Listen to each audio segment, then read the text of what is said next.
Hello guys, नमस्कार, welcome to RSG classes. So guys, heading तो नज़र आ गई होगी आज मैं क्या पढ़ाने वाला हूँ।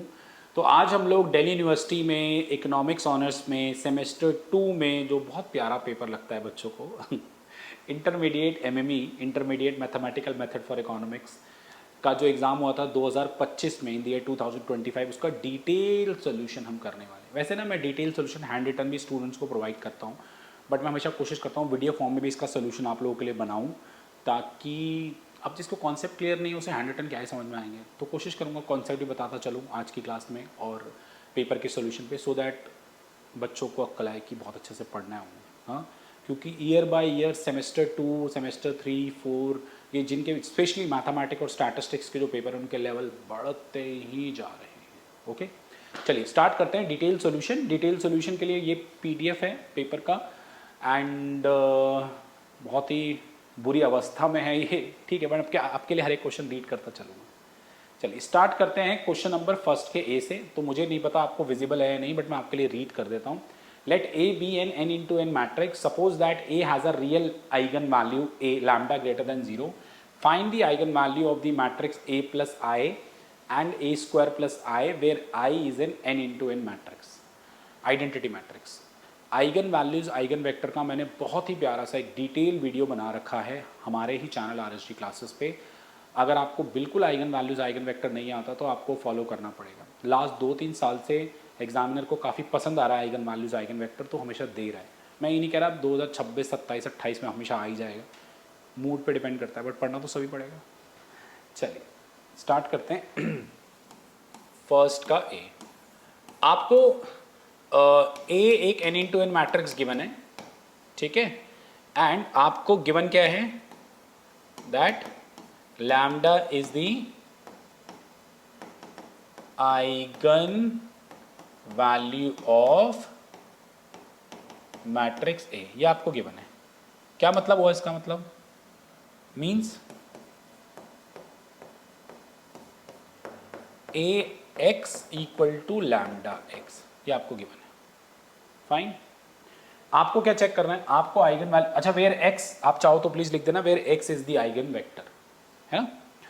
चलिए अगर हम बात करें, अब हमसे क्या डिमांड कर रहा है वो, हमसे वो बात मांग रहा है eigen value of A plus I, इसके डिमांड कर रहा है हमसे, ठीक है। तो आइगन वैल्यूज निकालने के लिए पहले इसको किसी वेक्टर से मल्टीप्लाई करते हैं और फिर देखते हैं कि वो स्केलर टाइम वो वेक्टर आ रहा है नहीं आ रहा। नाउ अगर मैं a प्लस आई एक्स करूँ, a प्लस आई एक्स अगर कोई स्केलर टाइम्स इनटू ये x ही बच जाए तो वो स्केलर क्या कहलाएगा? आइगन वैल्यू कहलाएगा a प्लस आई मैट्रिक्स का। चलिए जी, मैंने क्या किया, ओके, सबसे पहले मैंने इसे लिख दिया ax प्लस में, अच्छा i इंटू एक्स तो x ही हो जाएगा ना। ax की वैल्यू कितनी है? लैम्डा x है, फाइन। अगर आप x बाहर निकाल लो तो लैम्डा प्लस 1 बच जाएगा। 1 क्यों, i क्यों नहीं बचेगा? बिकॉज लैम्डा स्केलर है, x वेक्टर है और लैम्डा स्केलर है, और ऑब्वियसली इसके कॉरस्पॉन्ड अगर कुछ नहीं है तो 1 मान के वो भी स्केलर है। तो क्या रिजल्ट आ गया मेरे पास? a plus I X equal to में lambda plus 1 I X. What does it mean? अगर कोई मैट्रिक्स इसी वेक्टर से मल्टीप्लाई करके स्केलर टाइम्स इनटू वेक्टर आ रहा है, then lambda plus 1 is the eigen value of matrix a जमा i, ठीक है, दैट्स ऑल, खत्म। अच्छा, इसका एक और तरीका है, एक और तरीके से भी कुछ बच्चे इसको करना पसंद करते हैं। क्या? मैं वो तरीका भी बताता हूँ, हो सकता है कुछ स्टूडेंट ने वैसे किया हो इसको। देखो क्या गिवन है, lambda is the eigen value of matrix A, ठीक है। इसका मतलब ये भी है क्या, that determinant of A minus lambda I equal to 0। अब हमें तलाश है ए प्लस आई की, तो मैंने क्या किया इसमें, हमने इसमें प्लस आई माइनस आई कर दिया, ओके। उसके बाद ये टर्म क्या बच गया, a प्लस आई बच गया, फाइन, और यहाँ से लैम्डा प्लस 1 आई आ जाएगा। तो अगर कोई मैट्रिक्स, ठीक है, माइनस में स्केलर टाइम्स आई का डिटर्मिनेंट 0 आता है, इसका मतलब क्या हुआ, that scalar lambda plus 1 is the eigen value of matrix A plus I, ऐसे भी कर सकते हैं। ओके चलिए, फिर कह रहा है ए स्क्वायर प्लस आई का भी बताओ आइगन वैल्यू क्या होगी। ओके, ए स्क्वायर प्लस आई, ध्यान देंगे प्लीज सारे के सारे। नाउ अब हमारी तलाश है eigen value of A square plus I. Guys आसान है, ध्यान से देखना प्लीज एवरीवन। गिवन क्या है, गिवन है A x equal to lambda x, ये गिवन है लैम्डा अगर ए की आइगन वैल्यू। अब ए स्क्वायर आ रही है तो ए स्क्वायर की पहले आइगन वैल्यू आप चेक करो, निकाल सकते हो या नहीं निकाल सकते, मतलब इसके बेसिस पे मैं ए स्क्वायर की आइगन वैल्यू निकालने की कोशिश करूँगा। पहले देखिए प्लीज़, देखिए मैंने क्या किया, मैंने यहाँ ना ए से मल्टीप्लाई कर दिया, इस तरीके से कर सकते हैं, क्या बड़ी बात है। This will become A square X, lambda scalar है बाहर आ जाएगा, ए एक्स बच जाएगा। What is the value of A X, lambda X. क्या बचा, A square X equal to lambda square X. What does it mean, that lambda square is the eigen value of matrix A square. वैसे भी आप ध्यान रखना, पता होना चाहिए आप लोग को, अगर लैम्डा मैट्रिक्स ए की आइगन वैल्यू है तो लैम्डा की पावर एन मैट्रिक्स ए की पावर एन की आइगन वैल्यू होती है, भूलना मत। चलो अब बिल्कुल उसी तरीके से कर लो यार जो हमने वो वाला किया था अभी सवाल। देखिए कैसे प्रोसीड करेंगे। ओके, सो ए स्क्वायर प्लस आई इंटू में एक्स कर लो, क्या बचेगा, ए स्क्वायर एक्स, आई एक्स तो एक्स ही हो जाएगा। ए स्क्वायर एक्स की वैल्यू क्या है, लैम्डा स्क्वायर एक्स, फिर वही एक्स कॉमन ले लो, lambda square plus 1 X, fine, बस हो गया काम। Then lambda square plus 1 is the eigen value of matrix A square plus I, खत्म, सिंपल, वेरी सिंपल। इसको आप डिटर्मिनेंट वाले तरीके से भी खुद सॉल्व करना जो मैंने किया था। ओके चलिए, तो हमारे फर्स्ट का ए पार्ट हो चुका है, नाउ फर्स्ट के बी पार्ट पे मूव करते हैं। देखो वो भी आइगन वैल्यू है, 10 नंबर का दे दिया, पता नहीं इतना ही प्यार है इसको इससे। चलिए देखिए बी पार्ट, देखिए गाइस क्या कह रहा है फर्स्ट के बी पार्ट में, let A be a 3x3 matrix A has an eigenvalue equal to 2 3 1, is the matrix invertible, explain, if it is invertible find the eigen values of inverse. देखो यार आप लोगों ने hopefully ये concept पढ़ा हो, that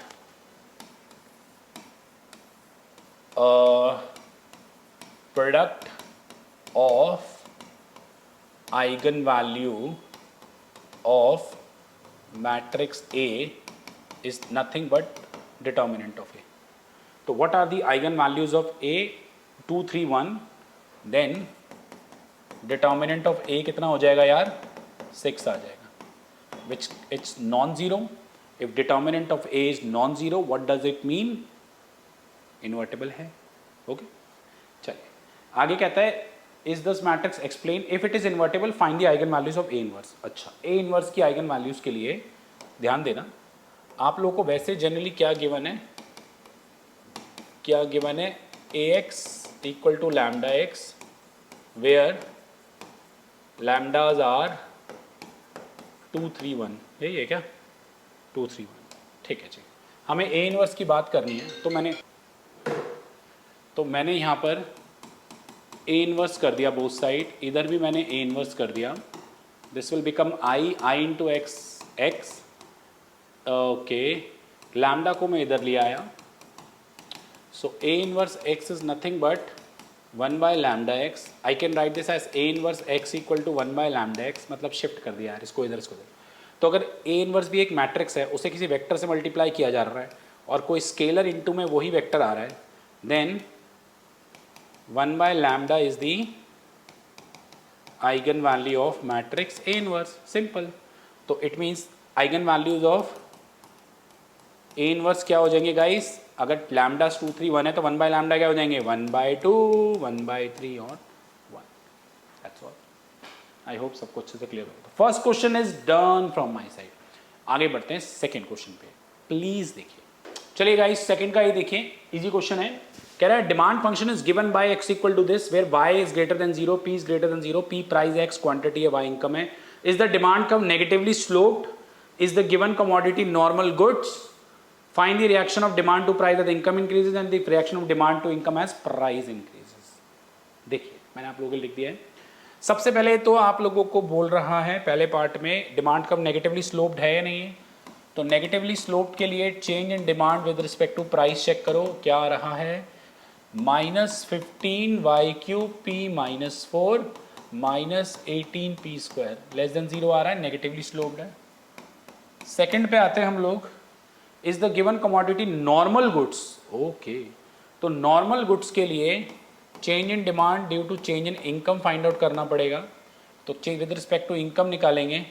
भाई normal goods क्या होते हैं? जब इनकम बढ़ेगी तो डिमांड भी बढ़ेगी, तो नॉर्मल गुड्स में काउंट होगा. 30y 15y स्क्वायर p -3, ये पॉजिटिव आ रहा है, नॉर्मल गुड्स है. थर्ड वन क्या बोल रहा है? Find the reaction of demand to price as income increases and the reaction of demand to income as price increases. So reaction of demand to price means demand to price as income increases, मतलब ये. तो with respect to p करो, y करो, इसको कितना आएगा?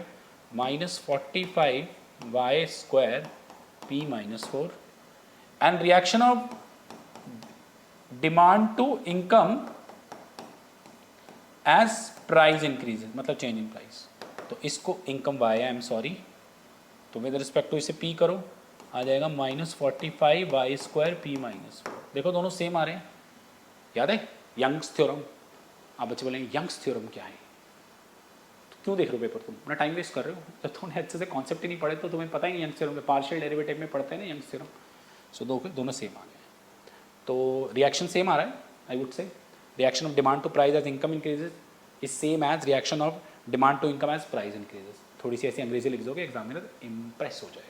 चलिए guys, second का बी देखिए क्या कह रहा है. Determine the domain and plot it for the following function. f(x,y) आपको दे रखा है √5 - x प्लस √y - 2. ओके, देखिए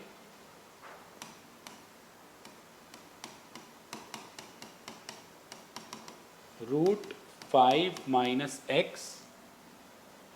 प्लस √y - 2. क्या निकालना है हमें? डोमेन निकालनी है और फिर इसे प्लॉट भी करना है. ठीक है, डोमेन हो जाएगी क्या?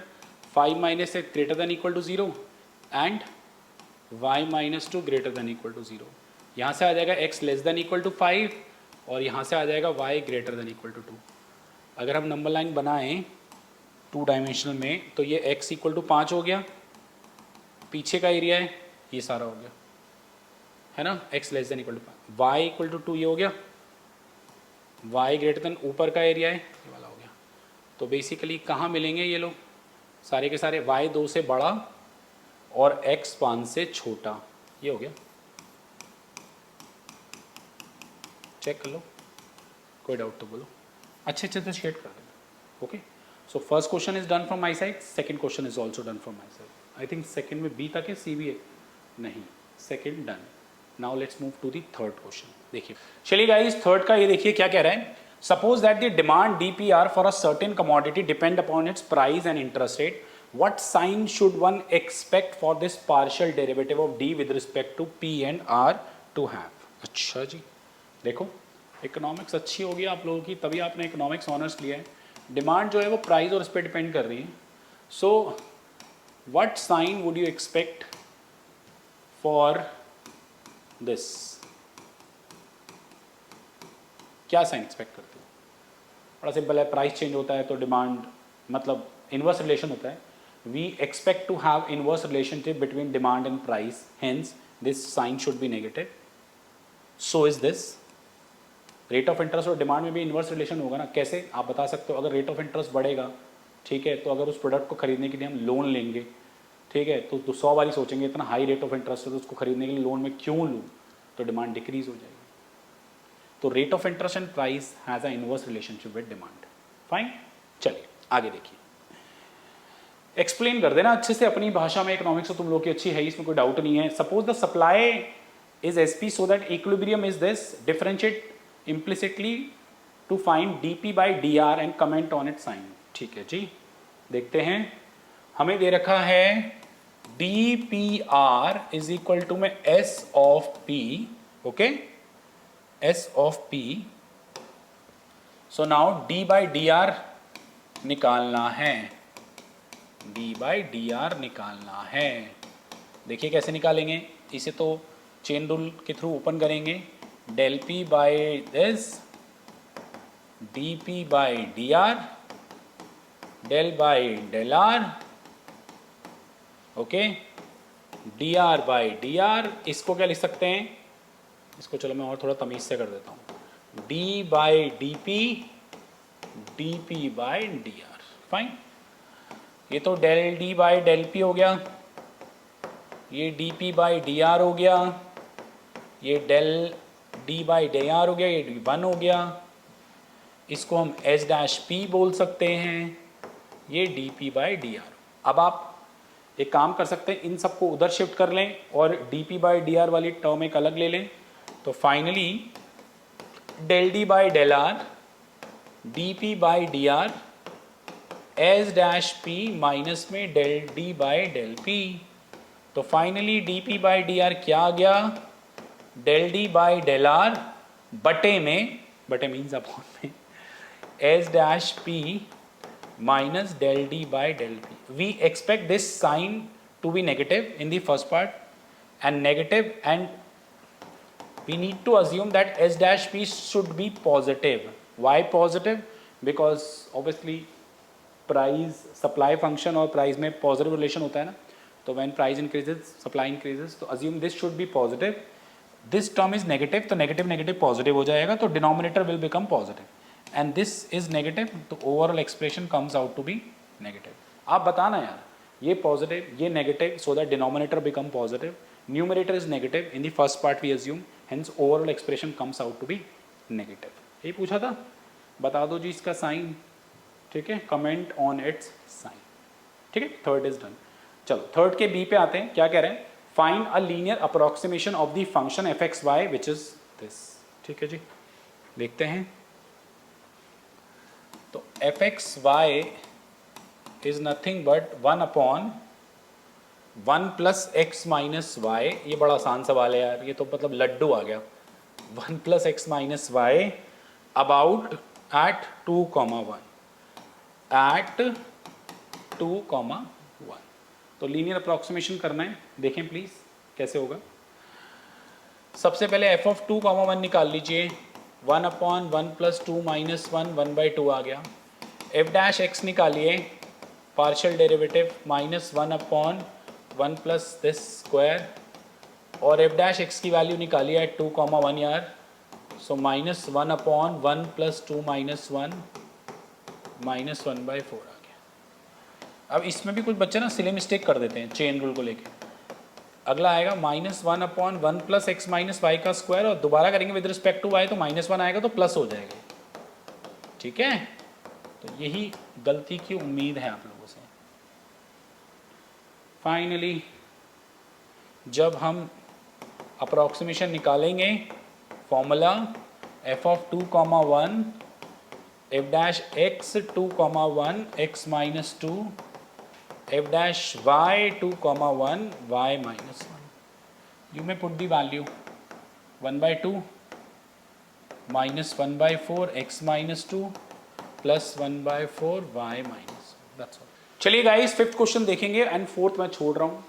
फोर्थ में इसलिए छोड़ रहा हूँ क्योंकि मैंने डायगोनलाइजेशन का पूरा एक वीडियो बना रखा है जो यूट्यूब पे अपलोडेड है, उसमें ये सवाल है, आप लोग प्लीज़ वहाँ से कर लीजिए।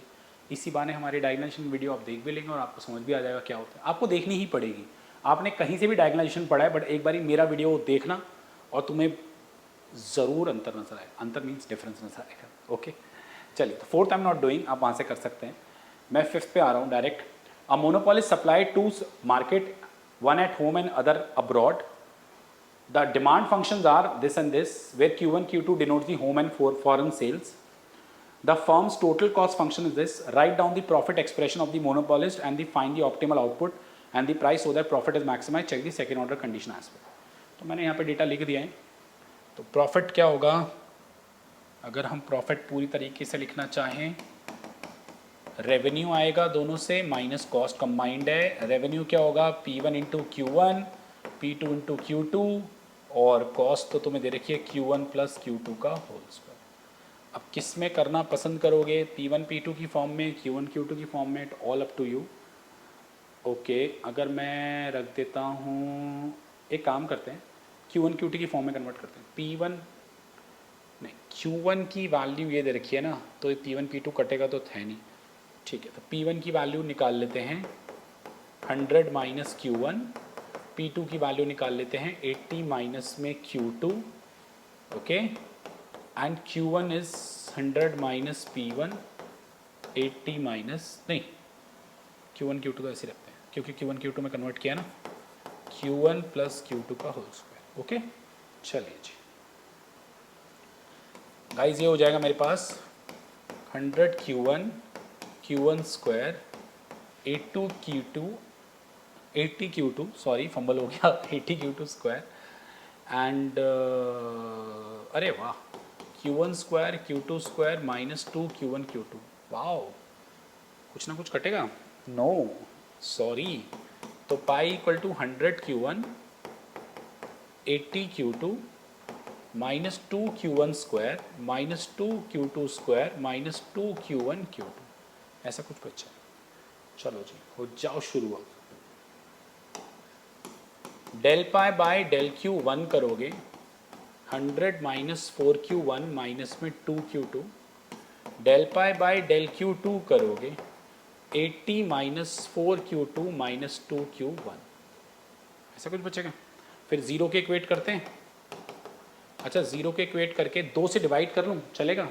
तो ये आ जाएगा 2Q1 plus Q2 equal to में 50, और यहाँ करूँगा तो Q1 plus 2Q2 equal to में 40। फाइन, कुछ कटने पिटने के चांस नहीं है। ठीक है, एक काम कर रहा हूँ मैं, नीचे वाली इक्वेशन को 2 से मल्टीप्लाई कर रहा हूँ, तो 2Q1 4Q2 और 80 minus 3Q2 equal to minus 30, Q2 10 आ रहा है, थोड़ा अच्छा लग रहा है 10 आता हुआ, है ना। Q2 10 आ रहा है, Q2 को 10 यहाँ पे डालोगे, उधर जाएगा 40, तो Q1 20 हो जाएगा। ठीक है जी, Q1 40 आ गया, Q2 सॉरी Q1 20 आ गया, Q2 10 आ गया। इसके अलावा हम P1 P2 भी निकाल सकते हैं। P1 P2 कैसे आएंगे, यहाँ डाल दो, तो 100 माइनस Q1 और 80 माइनस Q2। ठीक है, तो P1 है 100 माइनस Q1 यानी 80, और P2 है 80 माइनस Q2 यानी 70। बड़ी कह रहे हैं सेकेंड ऑर्डर डेरिवेटिव कंडीशन भी चेक करनी है। बड़ा आसान क्वेश्चन है, मैं अपने स्टूडेंट्स को हमेशा इस टाइप के क्वेश्चन कराता हूँ भर भर के। तो इधर ही कर लेते हैं, एक काम करते हैं, नहीं इधर लफड़ा नहीं करते। अरे अरे ठीक है, एक सेकेंड इधर आ जाते हैं। देखो, पेन चेंज कर लेते हैं, थोड़ा सही रहेगा सेकेंड ऑर्डर दिखाने के लिए। तो del square pi by del Q1 square आ जाएगा -4 less than 0। Del square pi by del Q1 del Q2 आ जाएगा विद रिस्पेक्ट टू Q2 -2। ठीक है, and del square pi by del Q2 square आ जाएगा -4। ठीक है, इसको ना, इसको A नाम दे दो, इसको B नाम दे दो, इसको C नाम दे दो। A और C नेगेटिव हैं, और जब AC माइनस बी स्क्वायर निकालेंगे तो वो 12 आ रहा है positive, hence pi is maximum. यही होता है ना सेकेंड ऑर्डर डेरिवेटिव में, AC minus B square greater than 0 आता है और A और C नेगेटिव आता है। Fine, thank you. अच्छा, इसके सेकेंड पार्ट में देखिए क्या कह रहा है, What happened to the price if the monopolist is not allowed to discriminate between home and foreign market? मतलब home and foreign market में डिस्क्रिमिनेशन अलाउ नहीं होगा, प्राइजेस सेम रहेंगे। मतलब क्या हो जाएगा, मतलब ये हो जाएगा इसमें that P1 is equal to P2 हो जाएगा, इसको P मान लो। तो अब सारा खेला बदल जाएगा।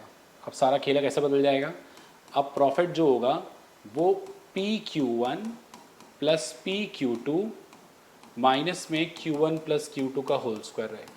अच्छा, Q1 क्या था, 100 माइनस P1 था, और Q2 क्या था, 100 माइनस P2 था। ठीक है, अब P1 इक्वल टू P2 हो गया, तो Q1 कितना हो गया, 100 माइनस पी हो गया और Q2 कितना हो गया 80 माइनस पी हो गया। तो अब आप एक काम करो, सब कुछ P में कन्वर्ट कर लो।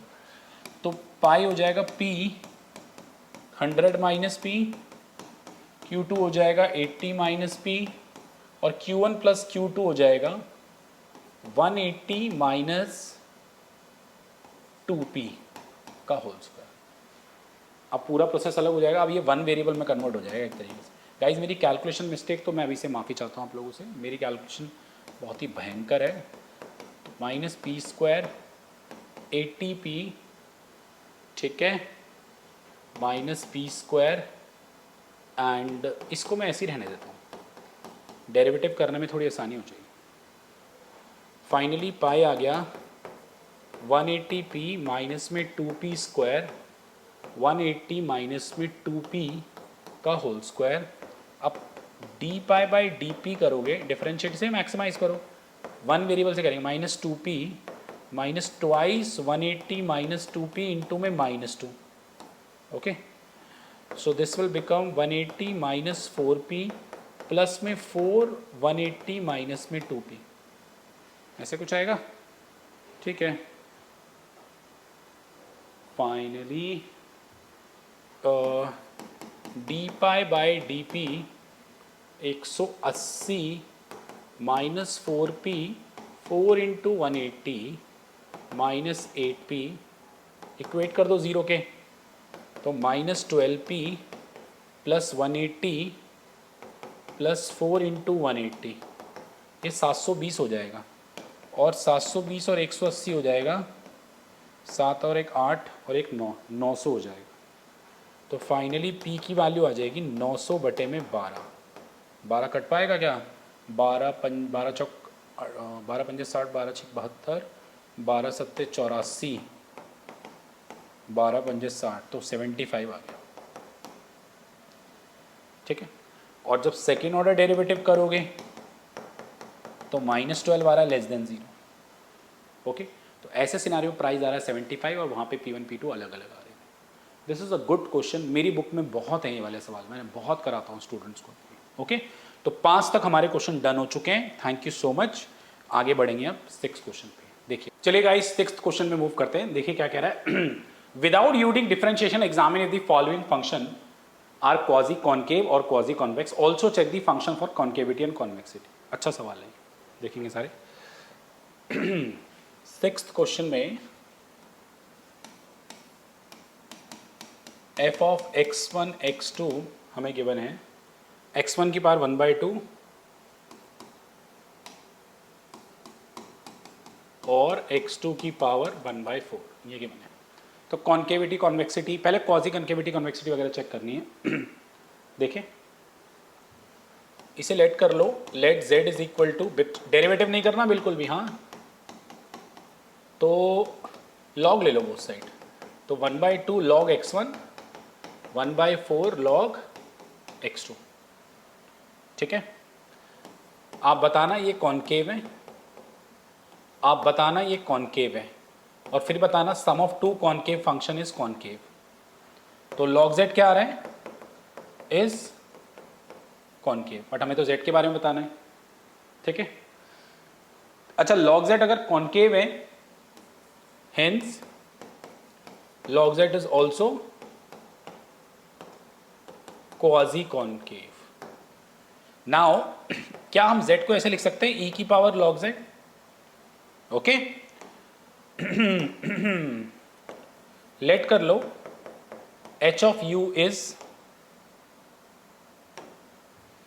e की पावर u, ठीक है। g of z is log z, ठीक है। तो फाइनली z को आप क्या लिख सकते हो, h of z of z लिख सकते हो। यार देख लो ना, ये क्या है, log z है, h क्या है, h ऑफ u, e की पावर, ये तो e की पावर log z, ठीक है ना, लिख सकते हैं। अब आप बताना, this is strictly increasing and this is quasi concave, hence h of g of z is also quasi concave. एक याद करो स्टेटमेंट होती थी क्वाजी कॉन्केव की, अगर कोई फंक्शन क्वाजी कॉन्केव है और कोई फंक्शन स्ट्रिक्टली इंक्रीजिंग है, तो उसका जो कॉम्पोजिट फंक्शन बनेगा वो भी क्वाजी कॉन्केव बनेगा।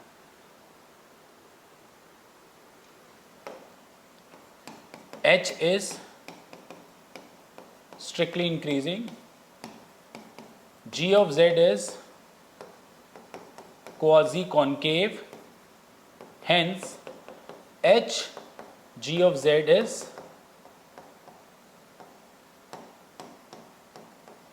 quasi concave, that's all। ठीक है, ओके। अब इसमें कॉन्केविटी के लिए भी चेक करना है, तो z आपको क्या गिवन है, x1 की पावर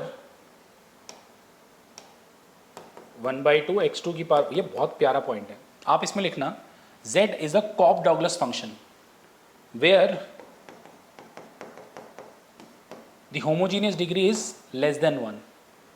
तो when in the Cobb Douglas production function या Cobb Douglas function if homogeneous degree is less than 1 तो उस फंक्शन को हम कॉन्केव फंक्शन कहते हैं, भूलना मत। और छोटी छोटी बातें हैं बट हम ध्यान देते हैं, हम सिर्फ डेरिवेटिव से पढ़ते हैं। तो इसमें क्वाजी कॉन्केव के लिए तो ये यूज कर लिया, बट कॉन्केव प्रूफ करने के लिए डेरिवेटिव नहीं करा, तो फंक्शन के नीचे से चेक किया, ये एक कॉप डॉगलस फंक्शन है जिसकी होमोजीनियस डिग्री 1 से छोटी है, तो इसको हम लोग कॉन्केव बोलेंगे, और अगर 1 से बड़ी होती है तो कॉन्वेक्स बोलते हैं।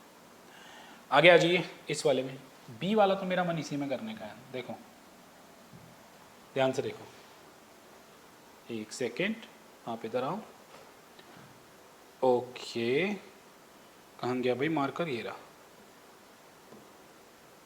फाइन। बी वाले में कह रहे हैं ये फंक्शन है क्वाजी कनकेव कन्वेक्स चेक करना है और कन्वेक्सिटी वगैरह भी चेक करनी है। तो अगर आप ध्यान से देखो, अभी अभी हमने पिछले पार्ट में चेक किया ये कॉन्केव है, आप बताना x1 की पावर 1/2 और x2 की power 1/4 is concave, then minus x1 की पावर 1/2 x2 की पावर 1/4 इज कॉन्वेक्स। तो ये पूरा ओवरऑल कॉन्वेक्स हो गया, और कॉन्वेक्स में कोई भी लीनियर फंक्शन ऐड करोगे तो वो कॉन्वेक्स ही रहता है, hence f of x1 x2 is convex, and if it is convex then it is quasi convex also। ठीक है, खत्म हो गया, फाइन। चलो छठा क्वेश्चन हो चुका है, डन। आगे बढ़ते हैं नेक्स्ट क्वेश्चन। चलिए guys, now moving to the question number 7। क्या कह रहा है, state Euler's theorem for the following function determine the degree of homogeneity, also check if the function are homothetic और नॉट। ठीक है, तो पहला पार्ट ये है z इक्वल टू दिस, एक काम करें इसको थोड़ा सा ऐसे कर लें लॉग की प्रॉपर्टी से, सो this will become log x cube by z equal. ठीक है जी, क्लियरली अगर तुम इसमें इसको f of x y माना है, कितना गंदा कलर आ गया, सॉरी गाइस अगर आप f of लैम्डा x और लैम्डा y पुट करोगे, सो लैम्डा दिस ऐसे आ जाएगा, so lambda cube x cube y square m, एक सेकेंड लैम्डा 4 हो जाएगा, lambda 4 x cube y is not equal to lambda की पावर एन एक्स वाई। तो आप लिखोगे function is not homogeneous, hence no Euler's theorem is not applicable, ये लिखोगे। ठीक है जी, function is not homogeneous, Euler's theorem is not applicable. इसके बाद लेट्स चेक फॉर द होमोथेटिकनेस। होमोथेटिक के लिए चेक करना चाहो तो लेट कर लो, g of x y is x cube y cube x cube y and h of u is ln u। तो clearly आप लोग देख पा रहे हो, होमोथेटिक का वीडियो मैंने यूट्यूब पे डाला हुआ है, दो वीडियोज है, नया वाला देखना। इज होमोजीनियस विद डिग्री 4, कर सकते हो आप, लैम्डा एक्स लैम्डा वाई डालोगे तो आ जाएगा, and log u is strictly increasing. तो h of g of x y is nothing but small f of x y। Check कर लो यार, अगर h of u की जगह आप ये डालोगे x g of x y x cube y, तो log x क्यूब y हो जाएगा which is equal to f of x y। तो आप लिख दोगे ये स्ट्रिक्टली इंक्रीजिंग है, ये होमोजीनियस है, हेंस ओवरऑल फंक्शन इज होमोथेटिक। खत्म। चलिए सेवेंथ के सेकंड पार्ट पे आते हैं। z equal to ln bracket X square plus x Y, बहुत ही धुंधला हो गया गाइस। देखिए बी पार्ट में z इक्वल टू ई की power ln X square plus x Y, इसको आप नीचे उतार लो, इसका मतलब ये हो जाएगा, बेसिक प्रॉपर्टीज आपको पता होनी चाहिए अच्छे से। नाउ अगर इसे एफ एक्स वाई मानते हैं तो F of lambda x lambda y is lambda x square lambda x into lambda y. आप लैम्डा स्क्वायर बाहर ले लीजिए, x square plus x y बचेगा, ठीक है। So lambda square f of x y हो गया। मतलब क्या हो गया, आप लिख देना function is homogeneous with degree 2, hence it is homothetic also because every homogeneous function is homothetic. इसके बाद let's check for Euler's theorem. तो अगर आप यूलर्स थ्योरम की तरफ मूव करेंगे, ध्यान देंगे, आप del Z by del X निकालें तो आएगा 2x प्लस वाई, आप del Z by del Y निकालें तो आएगा x। फिर यूलर्स थ्योरम की लेफ्ट हैंड वैसे क्या होता है, x del Z by del X y del Z by del Y equal to में 2z होना चाहिए, है ना। तो लेफ्ट हैंड साइड अगर उठाएंगे तो x del Z by del X y del Z by del Y. So this is 2x square plus x Y plus x Y. So 2x square plus में 2xy, if we take 2 common we'll have x square plus xy। आ गया 2z, खत्म हो गया proof, ठीक है। Seventh is done. चलिए आगे बढ़ते हैं जी सेवेंथ के बी पार्ट पे, ये भी डुएबल सही है। The function f is defined for all x and y by f x Y equal to x e की पावर y माइनस 3। मैं लिख दूं एक बारी सेवेंथ का भी, सेवेंथ के बी का फंक्शन लिख लेते हैं पहले। Capital f x y is equal to guys x e की power y minus 3 plus x y square minus 2y। देखिए जी क्या कह रहा है guys, show that the point 13 lies on the level curve f x Y equal to 4।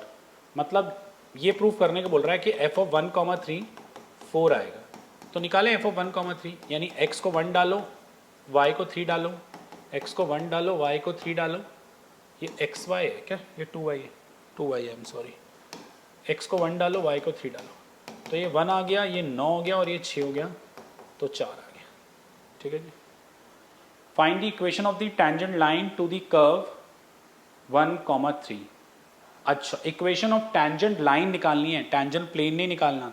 तो tangent line का मतलब क्या है, 1,3 पे, मतलब F of x Y equal to 4 लेके इक्वेशन ऑफ टेंजेंट लाइन निकालनी है। तो इक्वेशन ऑफ टेंजेंट लाइन के लिए सबसे पहले हमें चाहिए होगा क्या, डेरिवेटिव। ओके, तो डी बाई डी एक्स, तो डी बाई डी एक्स क्या हो जाएगा, minus f dash x upon में f dash y. F dash x क्या होगा, ई की पावर वाई माइनस 3 प्लस में वाई स्क्वायर, और एफ डैश वाई क्या होगा, एक्स ई की पावर वाई माइनस 3 प्लस में 2xy माइनस 2। देन 1,3 पे tangent equation of tangent line निकालनी है। तो इसके मीन x को 1 और y को 3 डालेंगे, ये 1 हो जाएगा, ये 9 हो गया। x को 1 y को 3 डालेंगे, 1 आ गया। x को 1 y को 3 डालेंगे, 6 आ गया। तो ये -10 अपॉन में 7 में से 2 गए 5, -2 आ गया, ठीक है। अब इक्वेशन ऑफ लाइन कैसे निकलती है guys, equation of tangent line का फॉर्मूला क्या होता है, equation of tangent line is y minus में y1 इक्वल टू में स्लोप x माइनस में x1। दैट्स बहुत इजी क्वेश्चन था। कुछ लोगों ने इसे टेंजेंट प्लेन निकाल दिया था, ढंग से पढ़ लेना, प्लेन का फॉर्मूला अलग है और लाइन का फॉर्मूला अलग है। तो 7 तक खत्म हो चुके, बस 3 सवाल और रह गए, 8 रह गया, 9 रह गया है और 10 रह गया। देखिए प्लीज, चलिए गाइस 8 का ए देखिए क्या कह रहा है, consider the function f x y defined for all x and y. F x y आपको half x square minus x plus A y bracket x minus 1 -1/3 y cube plus a square y square देखा है, where a is the constant. Find out the subset of x y plane where f x y is convex. तो चलिए start करते हैं। Convex के लिए second order derivative वगैरह चाहिए होंगे। पहले एफ डैश एक्स निकालते हैं, X minus 1 plus A Y, F dash Y is A x minus 1 minus Y square plus 2a square Y. f double dash X X is 1, double dash Y Y is, I am sorry, double dash X Y means a और Y Y आ जाएगा -2y plus 2a square. तो अगर मैं इसे A दे दूं, इसे B दे दूं और इसे C दे दूं, तो कॉन्वेक्स चाहिए ना मुझे। देखो देखने में क्वेश्चन बहुत बड़ा था बट है कुछ नहीं। तो for convex A should be positive, वो तो है ही, है ना। C शुड बी पॉजिटिव, बोले तो -2y + 2a² should be positive. ठीक है, इक्वल टू भी लगा लो क्योंकि स्ट्रिक्टली कॉन्वेक्स नहीं है। तो यहाँ से -2y greater than equal to -2a², यानी y less than equal to a² आएगा। चेक कर लें दोबारा, f'(y) -2y प्लस में 1 सेकेंड, सही है, ठीक है। And AC - b² should be positive. तो AC मीन्स ये हो गया 2a² - 2y -a² should be positive. तो ये a² आ गया। तो यहाँ से a² is greater than equal to 2y और y is less than equal to a²/2। तो y less than equal to a² और less than equal to a²/2, तो कॉमन ये आएगा ना। तो it means for convex x कुछ भी हो चलेगा, कोई फर्क नहीं पड़ता, and y should be less than equal to a²/2। This is the final answer. Okay, कितने नंबर का सवाल था? हे भगवान, 5 नंबर का, बहुत ही ज़्यादा ईजीएस्ट क्वेश्चन है। ठीक है, चलिए आगे बढ़ते हैं बी। चलिए गाइस, नाउ 8 का बी देखिए, प्यारा सवाल है। कह रहा है suppose that f(x) equal to e⁻⁻x² and capital f of e equal to ln u, ये गिवन है। Explain why small fx has maxima at x equal to 0 if and only if gx which is equal to this has maxima at x equal to 0। Nice question, देखिए please पूरा करेंगे इसको। Okay, 8 का B, ठीक है। Small fx क्या है? e⁻⁻x² और कैपिटल fx क्या है? कैपिटल fx से ln u, कैपिटल fx से ln u, ठीक है जी। तो इफ एंड ओनली इफ है तो दोनों वे में प्रूफ करना पड़ेगा, दोनों वे में। तो अज्यूम करके चलते हैं स्मॉल fx मैक्सिमा है, फिर प्रूफ करेंगे gx भी मैक्सिमा है, और फिर अज्यूम करेंगे gx मैक्सिमा है तो स्मॉल fx भी मैक्सिमा है। ठीक है जी, ओके। अच्छा, कुछ कुछ इंपॉर्टेंट चीज मान लो, ये लॉग फंक्शन है तो ये स्ट्रिक्टली इंक्रीजिंग फंक्शन है, ध्यान रखना। ओके, तो case 1, assume small fx is maxima at x equal to 0, तो 2 प्रूफ रहेगा gx is maxima at x equal to 0। देखना बढ़िया जाएगा ये वाला सवाल। अच्छा, अगर स्मॉल fx मैक्सिमा है तो इट मीन्स क्या गिवन कंडीशन हमें लेके चलनी पड़ेगी? That f'(0) is 0 and f'(0) is less than 0। ये हमें गिवन लेके चलना पड़ेगा। फाइन, चलिए, पूरे फंक्शंस को लेके चलने की जरूरत नहीं है, बहुत कॉम्प्लिकेट कर देंगी चीज़ें। बट अगर आप देखो gx को लेके चलो, gx है क्या? दोबारा देखें, capital F small of fx, कुछ ऐसा है। फंक्शंस की वैल्यू भी रख के अगर करना चाहो तो भी कर सकते हो, e⁻⁻x² रखना चाहो, मतलब अगर आप यहाँ पे e⁻⁻x² रखना चाहो और फिर वो लॉग है तो लॉग e⁻⁻ ये हो जाएगा इस तरीके से। बट फिर एक तरह से नया फंक्शन बन जाएगा, बट स्मॉल f अलग से खो जाएगा इसमें। तो मैं देखो तुम्हें प्रॉपर करके दिखाऊंगा, बहुत ही मज़ा आएगा आप लोगों को, बहुत ही ज़्यादा। तो gx क्या है? f ऑफ स्मॉल fx है। कुछ बच्चे फंक्शन लेके भी करना चाहें, मुझे कोई इशू नहीं है, बट ये बहुत सिस्टमैटिक तरीके से मैं कर रहा हूँ। g'(x) क्या आएगा? f' स्मॉल fx, ठीक है, इनटू में f'(x), ऐसा कुछ आएगा। अगर मैं x को 0 पुट करूंगा,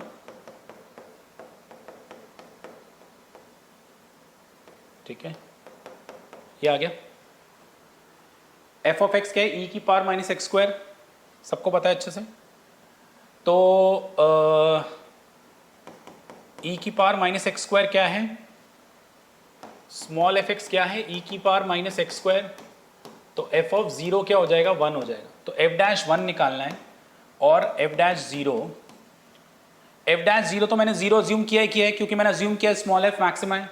एफ डैश वन क्या होगा, we know that f of you is l n u, f dash u is one by u, तो F dash one is nothing but one, so this is one into में f dash u which is equal to zero because f dash zero equal to zero. तो g dash zero zero आ गया, पहली condition ये proof हो गई। भाई मुझे बताना था अगर स्मॉल एफ मैक्सिमा है at x equal to zero पे तो जी भी मैक्सिमा होगा at x equal to zero पे, तो जी डैश जीरो जीरो तो दिखा दिया। अब निकालना है जी डबल डैश एक्स। देखिए please G double dash X कैसे आएगा, अच्छा सवाल है गाइस ये, प्लीज ध्यान देना। अब मैं जा रहा हूं जी डबल डैश एक्स। देखिए तो जी डबल डैश एक्स कैसे आएगा, इससे प्रोडक्ट टूल लगाएंगे। आए हाय बहुत गंदा कलर हो गया ना बच्चों, वाइट ले लेते। तो F dash small F X F double dash X plus F dash X F double dash this into F dash X. अब जीरोस का स्टेशनरी तो बन गया,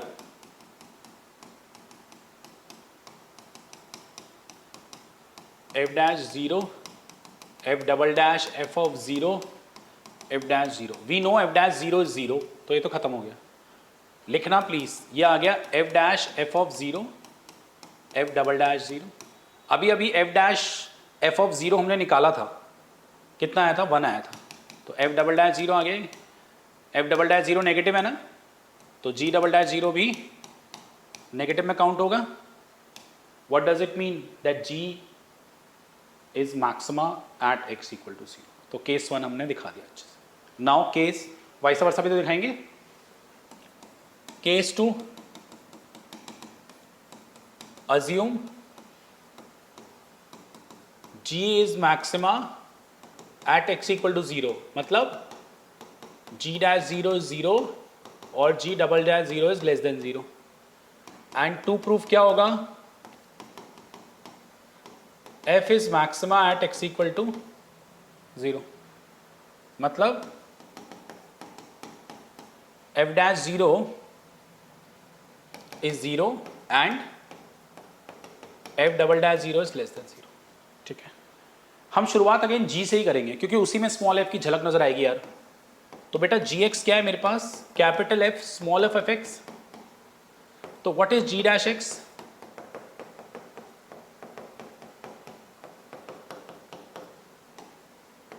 we know g dash zero is zero, मतलब f dash F of zero F dash zero equal to zero, ये हमें पता है वन है, पीछे से निकाल लो, तो यहां से एफ डैश जीरो क्या आ गया, जीरो। ये थोड़ा सेमेस्टर वन जैसा क्वेश्चन है, इसमें थोड़ा सेम टू नहीं है, टू वेरिएबल नहीं है, वन वेरिएबल से सब चल रहा है। सिमिलरली जी डबल डैश एक्स निकालोगे, अच्छा इधर ही आ जाएं, इसी जी डबल डैश एक्स को यूज कर लें। अगर जी डबल डैश एक्स ये आ रहा है, क्या आ रहा है, ये आ रहा है, फाइन, हमें गिवन है ये लेस देन जीरो है, हमें गिवन है ये लेस देन जीरो है। अच्छा पहले वाले पार्ट से हमने प्रूफ कर दिया एफ डैश जीरो जीरो आ रहा है, तो ये खत्म हो गया। तो मतलब हम यहां पर आ गए, ये वन था, एफ डबल डैश जीरो था, ठीक है। We assume that this should be less than zero, तो और इसकी वैल्यू ये आ रही है, तो ये भी less than zero, hence small F is maxima at x equal to zero. कब, जब जी भी maxima at x equal to zero. खत्म, अच्छा सवाल था, आई होप आपको अच्छा लगा। ठीक है, आगे बढ़ते हैं। How does your answer change if F of you is not ln of U, it is equal to 5। देखिए please, so guys now F of U अगर 5 हो जाए तो क्या हो जाएगा, यार बड़ा सिंपल है, देखो एफ ऑफ यू 5 है, तो F of you is 5, G of X क्या है, F of small F X which is this, F of U क्या है, यू कुछ भी डाल लो वो 5 ही रहेगा, तो जी तो कांस्टेंट हो गया।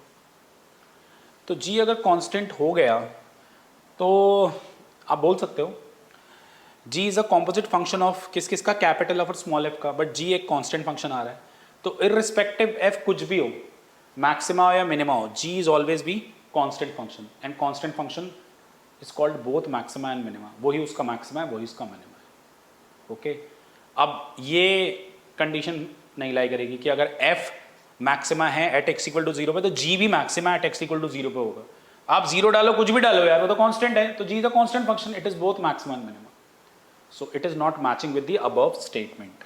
Now the total picture is different. If a constant function is given to you, a composite function is a constant function is given to you, ठीक है, either if the inner function is maxima or minima and outer function is constant, ठीक है, then gx is both maxima as well as minima. खत्म. ठीक है, तो यहाँ पे थोड़ी सी फिरकी ले गया एग्जामिनर आप लोगों से, और कुछ बच्चे फिरकी में आगे भी गए होंगे. चलिए, तो कहाँ तक हो चुके हैं हमारे हो चुके हैं 8 तक, बस 2 सवाल दूर है हम, उसके बाद खत्म. चलिए 9th क्वेश्चन देखिए. चलिए गाइस, 9th का ए कह रहा है plot the domain of the function 1/x - y. ठीक है जी. 9th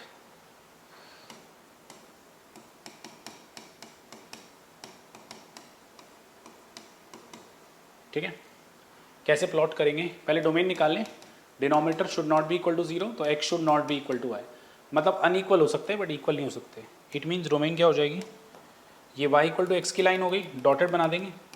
सारा एरिया ऊपर का भी और नीचे का भी, बट जहाँ पे दोनों इक्वल नहीं है, तो जो एरिया उसमें दोनों इक्वल नहीं है, इक्वल सिर्फ डॉटेड पोर्शन नहीं है. खत्म. उसके बाद क्या पूछ रहे हैं, determine if the domain is open, close और neither is the domain bounded. बच्चों क्लियरली देखो, ओपन है, फाइन इंक्लूडेड नहीं है. आप कह सकते हो जैसे x not equal to y तक तो ठीक है, तो डोमेन की बात अगर करें तो ओपन ही है, क्लोज तो है नहीं, किसी एक बाउंडेशन में बंद तो है नहीं, ना ही बाउंडेड है. Neither close nor bounded, only open. बाकी मैंने बाउंडेड ओपन क्लोज को लेके बहुत प्यारा वीडियो बना रखा है, देख लेना. आगे देखते हैं 9th का बी. 9th का बी है एग्जामिन ग्राफिकली और otherwise the following set are convex. Convex set का भी बहुत प्यारा वीडियो मैंने डाला हुआ है. तो कॉन्वेक्स सेट, पहला पोर्शन डायग्रामेटिकली बोला है, पहला वाला पोर्शन है 4 से 10. तो मैं अभी पूरा सवाल नहीं लिख रहा, ठीक है. तो अगर मैं बनाऊं इसका डायग्राम, तो एक तो ये बनेगा और एक अंदर वाला बनेगा. तो बेसिकली हमारे पास ये पोर्शन हो जाएगा.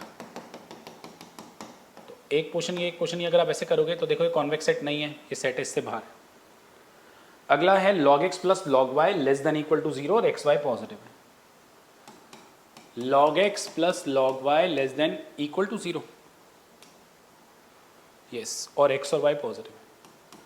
इसको मैं लिख सकता हूँ log xy less than equal to 0, xy less than equal to e की power 0, xy less than equal to 1. आपको पता है xy इक्वल टू 1 ऐसा बनता है, लेस देन 1 है तो ये एरिया हो जाएगा, ये सेट एस हो गया. बट सेट एस में अगर आप ये 2 पॉइंट लेंगे ऐसे बनाएंगे तो ये कॉन्वेक्स सेट नहीं बनेगा. तो दोनों के दोनों कॉन्वेक्स सेट नहीं है. 9 तक खत्म हो चुके गाइस. चलिए आगे बढ़ते हैं 10th पे. देखिए चलिए गाइस, आगे बढ़ते हैं 10th का a part. Consider the 4 linearly independent vectors u v w and x belongs to R4. Are the vectors u plus v, v plus w, w plus 2u, minus 2v plus u linearly independent और dependent. अच्छा, u v w और x linearly independent given है, ठीक है. 10th का a means k1u plus k2v plus k3w plus k4x is equal to 0. And क्या given है, k1 equal to k2 equal to k3 equal to k4 equal to 0. ये given है मुझे. अब मुझे इसको चेक करना है, ये LDL है, ये LDL पता है ना, लीनियर डिपेंडेंट इंडिपेंडेंट, ठीक है. तो इनके लिए स्केलर अलग रहता है. m1u plus v, m2v plus w, m3w plus 2u, m4 minus 2v plus u is equal to 0. एक काम करते हैं, u वाली टर्म्स अलग ले लेते हैं. m1 plus 2m3 plus m4u, m1 plus m2 plus 2m3 plus m4. एक सेकेंड नहीं, u वाला पहले ले लेना, अब v वाला लेना है. m1 plus m2 minus 2m4 v. Okay, इधर आ जाओ. m1 plus 2m3 plus m4, m1 plus m2 minus 2m4। ठीक है, अब लेते हैं क्या वाला, w वाला, m2 प्लस m3w। ठीक है जी, x वाला कोई है ही नहीं। ओ माय गॉड, क्या बात है। ठीक है, तो ठीक है, इक्वल टू 0 ले लेते हैं। कोई टेंशन, कोई टेंशन नहीं। तो m1 plus m2 plus m3 plus m4, अगर मैं इसको इससे कंपेयर करने जाऊं तो यार यहाँ तो u v और w है और वहाँ u v w x है। हो गया लोचा। तो एक काम करो, अगर मैं एक स्टेप यहाँ काट देता हूँ, अगर मैं यहाँ पर प्लस में k4x ऐड कर लूँ तो कोई दिक्कत ही नहीं है, क्योंकि k4x तो 0 है, बिकॉज k4 0 है। तो नाउ अब मैं इसको इससे कंपेयर कर सकता हूँ। तो दिस इक्वल टू k1, यानी m1 plus 2m3 plus m4 is equal to 0, m1 plus m2 minus 2m4 equal to 0 और m2 plus m3 is equal to 0। समझे? तो ज़रूरी नहीं एग्जैक्टली मैच नहीं हो रहा तो कैसे करोगे। तो मैंने यहाँ पे 0 ऐड कर लिया, तो इसके साथ प्लस 0 कर लेंगे तो कोई टेंशन थोड़ी है, और 0 की जगह k4x डाल दिया ताकि कंपैरिजन इजीली हो जाए। k4 0 है तो k4x 0 हो जाएगा। नाउ अब इक्वेशन 3 और वेरिएबल 4 है, तो इनफाइनाइट सॉल्यूशन का केस लग सकता है। एक काम करो, m4 को 1 मान लो, तो m1 प्लस 2m3 क्या हो जाएगा, -1 हो जाएगा। m1 प्लस m2 क्या हो जाएगा, 2 हो जाएगा। और m2 equal to minus m3 यहाँ से आ रहा है। एक काम करो, यहाँ पर आ गया m1 plus 2m3 equal to में -1, m2 की जगह माइनस m3 डाल दो दूसरी इक्वेशन में। तो व्हेन यू सॉल्व दिस, तो 3m3 इक्वल टू में -3 आ गया, तो m3 -1 आ गया, m2 +1 आ गया, और m3 को -1 डालोगे तो m1 -2 हो जाएगा, उधर जाएगा, m1 1 हो जाएगा और m4 1 है। नॉन जीरो आ गए, लीनियर डिपेंडेंट हो गया, खत्म। ओके, दूसरा पार्ट चेक करते हैं। चलिए गाइस, नाउ अब इसको चेक करते हैं, LD है LI है। अब इसमें कुछ और वेरिएबल ले लें, देखें, n1u plus v, n2v plus w, n3w plus 2u, n4 minus 2v plus u, n5x plus u बराबर 0। u वाला पोर्शन ले लें, n1 plus 2n3 plus n4 plus n5u plus, आ जाइए, n1 plus n2 minus 2n4 v and w में n2 plus n3 w plus n5x equal to 0। Now 4 vector है u v w x, k1 k2 k3 से compare करें तो n1 plus 2n3 plus n4 plus n5 बराबर 0, n1 plus n2 minus 2n4 बराबर 0, n2 plus n3 बराबर 0 और n5 0। n5 को 0 यहाँ डालोगे तो क्या हो जाएगा, n1 plus 2n3 plus n4 equal to 0, n1 plus n2 minus 2n4 equal to 0 और n2 plus n3। Again 3 equation है गाइस, हो जाएगा सॉल्व यार। मेरे हिसाब से n4 को 1 ले लो, सॉल्व करके देख लो, n1 plus 2n3 equal to -1, n1 plus n2 equal to में 2। एक काम करो, n2 की वैल्यू -n3 है, यहाँ डाल दो,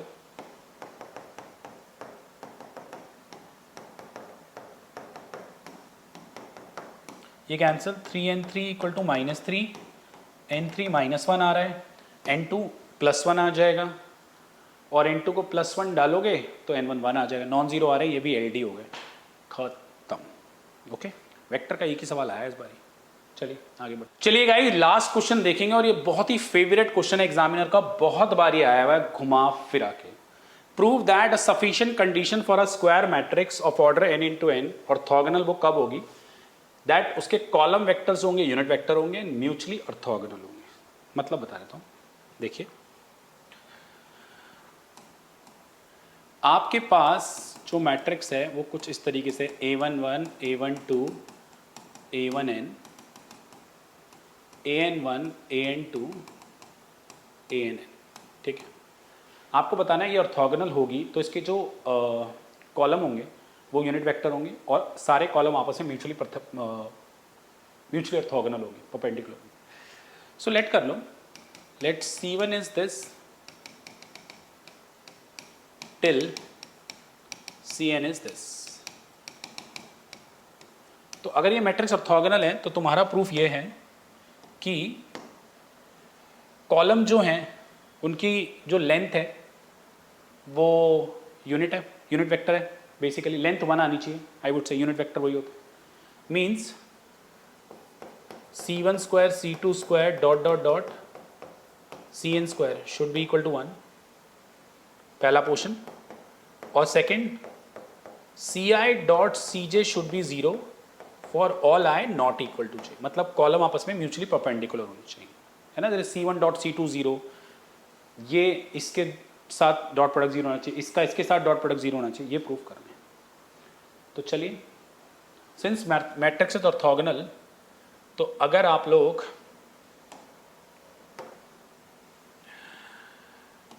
A ट्रांसपोज इंटू A या A into A transpose I लेके चलते हैं, फाइन।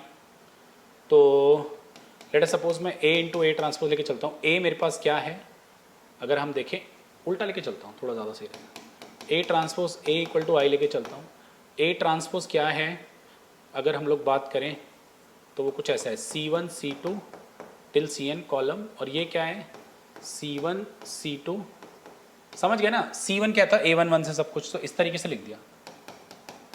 तो अगर इसे करेंगे मल्टीप्लाई तो C1 square C2 C1 Cn C1 C2 C1 C2 square and Cn C2, similarly Cn C1 Cn square, okay. और राइट में क्या चल रहा है, 1 0 0 0 1 0 0 0, कंपेयर कर लो। डायगनल को डायगनल से कंपेयर करोगे तो C1 स्क्वायर से C2 स्क्वायर से Cn स्क्वायर सब 1 आ जाएगा। नॉन डायगनल जो भी देखोगे वो सारे कॉलम आपस में म्यूचुअली मल्टीप्लाई हो रखे हैं और वो 0 आ जाएगा। तो इससे हमें पता लग गया दैट Ci स्क्वायर 1 आ रहा है फॉर ऑल i 1 से n, and Ci dot Cj 0 आ रहा है for all i not equal to j, hence proved. ये सिस्टमैटिक तरीका होता है प्रूफ करने में, ये नहीं मतलब एम ही कुछ भी तुम 1 2 3 4 5 लेकर प्रूफ कर दो, ठीक है। मेरी तरफ से पेपर ख़त्म है और मुझे पता है तुम्हारा काम बन गया और तुम जा रहे हो, बहुत अच्छी बात है, बहुत ही गलत बात है। प्लीज़ कमेंट करके ज़रूर बताना कितना हेल्पफुल रहा आपको ये पेपर का solution. Thank you so much, नमस्ते। लाइक भी कर देना, शेयर भी कर देना।